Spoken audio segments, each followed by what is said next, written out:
இது மகிமை நேரம். கிறிஸ்துவுக்குள் மிகவும் பிரியமான மகிமை டிவி நேயர்களே, இந்த மகிமை நேரம் நிகழ்ச்சியிலே உங்களை சந்திப்பதில் மிக்க மகிழ்ச்சி அடைகிறேன். கர்த்தர் பாராட்டி வருகிறதான இந்த நல்ல மேன்மையான கிருபைகளுக்காக தேவனை நான் சோதரிக்கிறேன். இந்த வாரத்திலும் கூட பிலேமோனை குறித்து நாம் தியானித்து கொண்டு வருகிறோம்.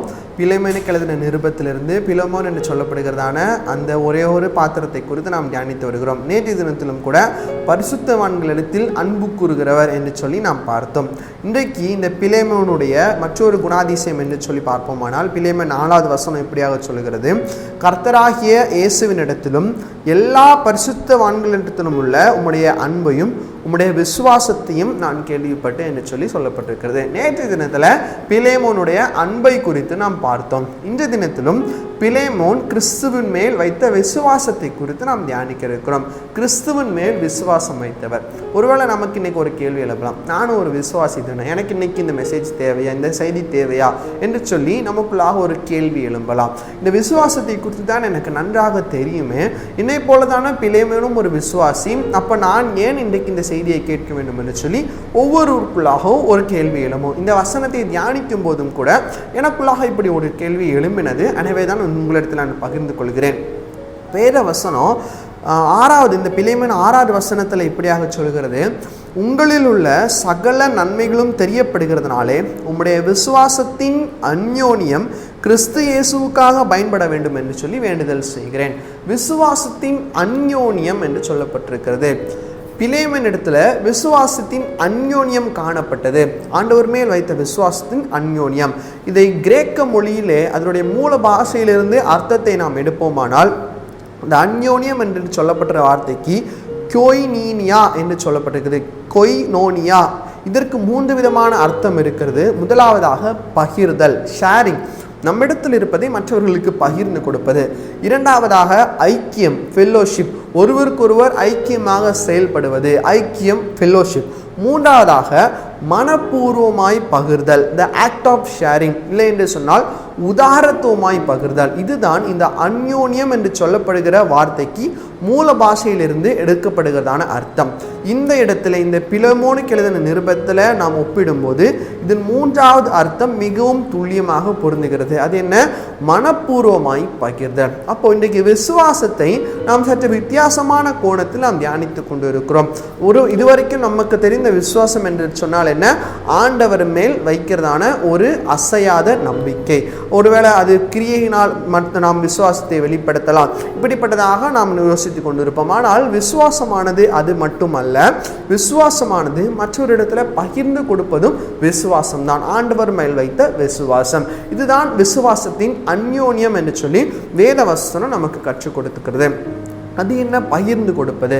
அது என்ன? உதாரத்துவமாய் மனப்பூர்வமாய் பகிர்ந்து கொடுப்பது என்று சொல்லி அதே விசுவாசத்திற்கும் கொடுத்தலுக்கும் என்ன சம்பந்தம் என்று சொல்லி நாம் தியானிக்க இருக்கிறோம். ஒருவேளை நம்ம எல்லாருக்கும் தோணும், விசுவாசம் வேறு கொடுத்தல் வேறு. ஆனால் விசுவாசத்திற்கும் கொடுத்தலுக்கும் ஒரு சம்பந்தம் இருக்கிறது. என்ன சம்பந்தம்? இன்னைக்கு ஒரு பொருள் இடத்துல இருக்கிறது என்று சொன்னால் அந்த பொருளை நான் இல்லாத ஒருவருக்கு நான் கொடுத்து விடுகிறேன். நான் என்னுடைய மனதில் என்ன நினைத்து கொண்டு கொடுக்கிறேன் என்பதுதான் அந்த சம்பந்தத்தை உறுதிப்படுத்துகிறது. நான் என்னுடைய மனதில் என்ன நினைத்து கொண்டு கொடுக்கிறேன். ஒருவேளை அந்த மனிதரை நாம் வஞ்சித்து கொண்டே கொடுப்போம் என்று சொன்னால், எப்படியாக நான் என்கிட்ட இருக்கிறதே ஒன்று, இதை வாங்க போய் வந்துட்டாங்க அப்படின்னு சொல்லி ஒருவேளை நாம் விருப்பம் இல்லாமல் கொடுப்போமானால் நம்முடைய விசுவாசத்திற்கு அங்கே பங்கில்லை.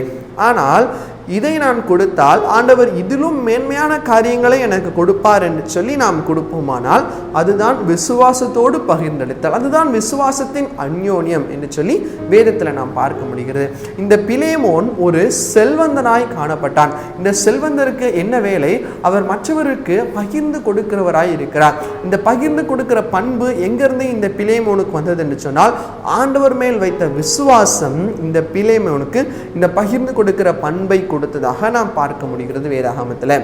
மற்றவருக்கு அவர் பகிர்ந்து கொடுக்கிறார். எதன் மூலமாக? ஆண்டவர் அவருக்கு கொடுப்பார் என்ற ஒரு நிச்சயத்தின் நிமித்தமாக இந்த பிலேமோன் பகிர்ந்து கொடுக்கிறார். வேதத்தில் கொடுத்தலை குறித்து அநேக வசனங்கள் இருக்கிறது. இதே போல் கர்த்தர் பன்மடங்கு எனக்கு தருவார் என்று சொல்லி பிலேமோன் விசுவாசித்தார்.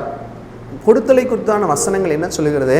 ஏழைக்கு இறங்குகிறவன் கர்த்தருக்கு கடன் கொடுக்கிறார், அவன் கொடுத்ததை அவர் திரும்ப கொடுப்பார் என்று சொல்லப்பட்டிருக்கிறது. ஆகாயத்து பறவைகளை நீங்கள் கவனித்து பாருங்கள், அவர்கள் விதைக்கிறதும் இல்லை, அறுக்கிறதும் இல்லை, ஆனால் அவைகளை போஷிக்கிற தேவன் உங்களையும் போஷிப்பார். இப்படியாக வேதாகமத்தில் கொடுத்தலை குறித்து அநேக வசனங்கள் நமக்கு சொல்லப்பட்டிருக்கிறது. ஆனால் விசுவாசத்தின் அந்யோன்யம் நம்மளை பலப்பட நாம் மற்றவர்களுக்கு உதவி செய்கிறோமா? சிந்தித்து பார்க்க வேண்டும். இதை நான் 2 கொரிந்தியர் புத்தகம் 9வது அதிகாரத்தில் ஆண்டவர் தெளிவாக சொல்கிறார். இந்த உங்களுக்கு நேரம் கிடைக்கும் போது இந்த 2 கொரிந்தியர் 9வது அதிகாரம் முழுவதுமாக நீங்கள் படித்து பாருங்கள். சிறுக விதைக்கிறவன் அவன் சிறுக அறுப்பான், பெருக விதைக்கிறவன் பெருக இருப்பான் என்று சொல்லியாக இந்த கொடுத்தலை குறித்து 2 கொரிந்தியர் 9வது அதிகாரத்தில் தெளிவாக சொல்லுகிறது. இன்றைக்கு ஒருவேளை அநேகம் பேர் தவறாக இப்படி புரிந்து கொண்டிருக்கிறார்கள். கொடுத்தல் என்று சொன்னால் ஆண்டவருக்கு கொடுக்கிற காணிக்கை மாத்திரமா என்று சொல்லி யோசித்துக் கொண்டிருக்கிறார்கள். கர்த்தருக்கு நாம் காணிக்கை செலுத்த வேண்டியது அவசியமான ஒன்று. ஆனால் இந்த கொடுத்தல் என்பது அதோடு நின்று விடுவது அல்ல. நாம் மற்றவர்களுக்கு பகிர்ந்து கொடுத்தலும் ஆண்டவருக்கு கொடுத்தல் தான். என்றால் கர்த்தர் சொல்கிறார், ஏழைக்கு கொடுக்கிறவன் கர்த்தருக்கு கடன் கொடுக்கிறவனாய் கூட காணப்படுகிறான். நம்ம ஆண்டவருக்கு டைரக்டாக கொடுப்பது காணிக்க, ஆண்டவருக்கு இன்டைரக்டாக கொடுப்பது மற்றவர் நாம் கொடுப்பது. இன்னைக்கு கிறிஸ்தவர்களாக இருக்கிற நாம், ஆண்டவரை அறிந்திருக்கிற நாம், இந்த விசுவாசத்தின் அந்யோன்யம் உள்ளவர்களாய் நாம் செயல்படுகிறோமா? சிந்தித்து பார்க்க வேண்டும். பிலேமோன் கிறிஸ்தவராக இருந்தார், ஆண்டவரை பற்றி அறிந்து கொண்டான், பவுலின் மூலமாய் ரட்சிப்புக்குள்ளாக நடத்தப்பட்டான். ரட்சிப்புக்குள்ளாக நடத்தப்பட்டதான இந்த பிலேமோன், ஆண்டவரை பற்றி நன்றாக அறிந்து கொண்ட இந்த பிலேமோன் கொடுத்தலில் மிகவும் சிறந்தவராய் விளங்கினார். ஆண்டவர் மேலே அந்த விசுவாசத்தின் ஆண்டவர் மேலே வைத்த விசுவாசத்தின் அந்யோன்யம் இந்த பிலேமோனுக்கு இருந்ததாய் நாம் பார்க்கிறோம். இன்னைக்கு நம்ம இடத்துல அப்படிப்பட்டதான காரியங்கள் இருக்கிறதா யோசித்து பாருங்க. யார் யாருக்கெல்லாம் நம்ம கொடுக்க வேண்டும்? ஒருவேளை ஏழைகளுக்கு நம்ம கொடுக்கலாம், இல்லை தர்ம சகாயராகிய பணிவிடையை நாம் செய்யலாம்.